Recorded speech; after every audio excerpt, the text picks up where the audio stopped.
ನಮಸ್ತೆ. ನನ್ನ ಹೆಸರು ಆಶಾ ನೂಜಿ.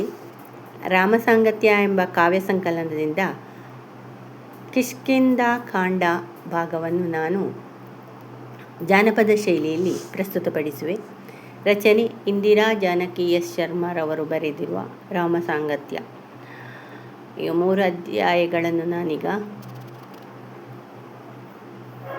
ಜಾನಪದ ಶೈಲಿಯಲ್ಲಿ ಪ್ರಸ್ತುತಪಡಿಸಿರುವೆ. ಇದೀಗ ಮುಂದುವರಿದ ಭಾಗವನ್ನು ನಾನು ಈಗ ನಿಮ್ಮ ಮುಂದೆ ಇಡುವೆನು. ಕಿಷ್ಕಿಂಧ ಕಾಂಡ.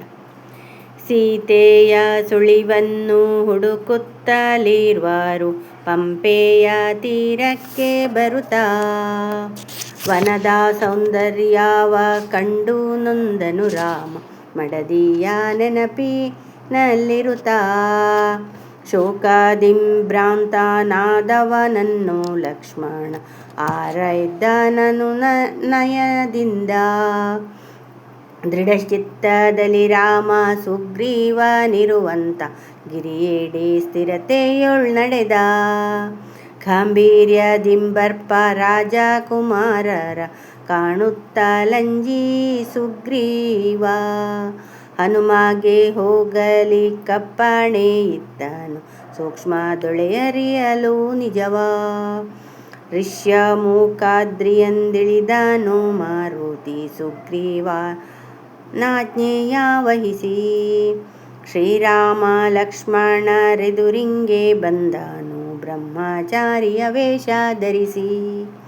ವಟುರೂಪದಲ್ಲಿ ಬಂದು ವಿನಯಂದಿಂ ನುಡಿದನು, ಮೃದುವಾಕ್ಯದಿಂ ಮುಖ್ಯ ಪ್ರಾಣ. ಸಲಕ್ಷಣದಿ ಕಂಡ ಶ್ರೀರಾಮಚಂದ್ರಂಗೆ ನಮಿಸುತ್ತಾ ಪಿಡಿದನು ಚರಣ. ಅಣ್ಣ ವಾಲಿಯ ಭೀತಿಯಿಂದಲೇ ಸುಗ್ರೀವ ಜಗವೆಲ್ಲ ಅಲೆಯುತ್ತಲಿಹನು. ಹನುಮಂತನೆನ್ನುವ ವಾಯುಪುತ್ರನು ನಾನು, ಆತಂಗೆ ಮಂತ್ರಿಯಾಗುವೆನು. ಭೂಲೋಕಕ್ಕಿಳಿದಿಹ ಸೂರ್ಯ ಚಂದ್ರರ ಪೋಲ್ವ ರೂಪ ಸಂಪನ್ನರು ನೀವು. ನಾರು ಬಟ್ಟೆಯ ನುಟ್ಟು ಕೋದಂಡ ಪಿಡಿದಿಹ ನರುಪುಂಗವರಿಯಾರು ನೀವು. ಹನುಮಾನ ಮಾತುಗಳಿಂದಲೇ ಶ್ರೀರಾಮ ಆನಂದವರ್ಧಿತನಾಗಿ, ಪರಿಚಯವನು ಹೇಳಿ ಲಕ್ಷ್ಮಣಂ ಗೊರೆದನು ಕಪಿರಾಯ ಸುಗ್ರೀವಂಗಾಗಿ. ಕೋಸಲಾದಿಶಂಗೆ 4 ಪುತ್ರರು, ಹಿರಿಯವನಿತನೇ ರಾಮ. ಭರತ ಶತ್ರುಘ್ನರು ರಾಜ್ಯದೊಳಿರುವರು, ಲಕ್ಷ್ಮಣ ಎನ್ನಯ ನಾಮ. ಸೀತಾರಾಮರ ಕೂಡಿ ಕಾಡಿಗೆ ಬಂದಿಹೆ, ಕಣ್ಣನ ನೆರಳಂತೆ ನಾನು. ರಾವಣನೆಂಬವ ರಾಕ್ಷಸ ರಾಜನು, ಸೀತಾಪಹರ ಗೈದಿಹನು. ಶಬರಿಕ ಬಂದರ ಮಾತಿನ ಮೇರೆಗೆ, ಸುಗ್ರೀವ ಸಖ್ಯವ ಬಯಸಿ. ಸೀತಾನ್ವೇಷಣೆಯಲ್ಲಿ ಸಹಕಾರ ಪಡೆಯಲು ಬಂದೆವು ಆತನ್ನರಸಿ. ಬುದ್ಧಿ ಪ್ರಚೋದಕ ಸೂರ್ಯೋಪಾಸನೆಯಿಂದ ಚೈತನ್ಯ ಹೊಂದಿದ ಹನುಮ. ಸಿದ್ಧಿಗೊಳ್ಳಲು ಅಣಿಮಾಡಿ ಸಿದ್ಧಿಯ ಸಾರ್ಥಕವಾಯಿತು ಜನುಮ. ದೋರ್ದಂಡಗಳ ಮೇಲೆ ಹೊತ್ತಾನು ಹನುಮಂತ ಸೂರ್ಯವಂಶೋದ್ಭವರನ್ನು. ಸೂರ್ಯಪುತ್ರನ ಕೊಡೆ ಸ್ನೇಹವ ಬೆಸೆಯಲು ಕರೆದೊಯ್ದನವರನ್ನು. ರಾಮ ಲಕ್ಷ್ಮಣರನ್ನು ಕರೆತಂದ ಮಾರುತಿ ಸುಗ್ರೀವನೆದುರಲ್ಲಿ ಇಳಿಸಿ.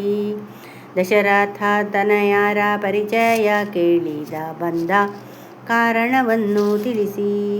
ಆಂಜನೇಯನು ಮಾತು ಕೇಳಿದ ಸುಗ್ರೀವ ಮನದಲ್ಲಿ ಹರ್ಷವ ತಾಳಿ. ಶ್ರೀರಾಮನೆದುರಲ್ಲಿ ಕೈಗಳ ಚಾಚಿದ ನೇಹದ ಪತ್ತುಗೆ ಕೇಳಿ. ತಳ್ಳೈಸಿಕೊಳ್ಳುತ್ತಾ ರಾಘವ ಸುಗ್ರೀವ ಬೆಸೆದುಕೊಂಡರು ಬಂಧವನ್ನು. ಅಗ್ನಿಯ ಸಾಕ್ಷಿಯೊಳ್ ಬಲವೊಂದು ನಿಮ್ಮಿದರು, ತುಲ್ಯರಿ ಮಿತ್ರತ್ವವನ್ನು.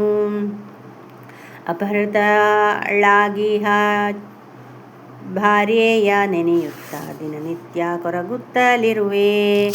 ಪಡೆಯಲಾಗೆಕೆಯ ಮತ್ತೆ ಅಸಮರ್ಥನಾಗಿ ಸಹಕಾರ ನೀಡಯ್ಯ ಪ್ರಭುವೇ. ಅಪರಾಧಗೈದಿಹ ವಾಲಿಯ ನಿಗ್ರಹ ಮಾಡುವೆ ಬಾಣಗಳಿಂದ.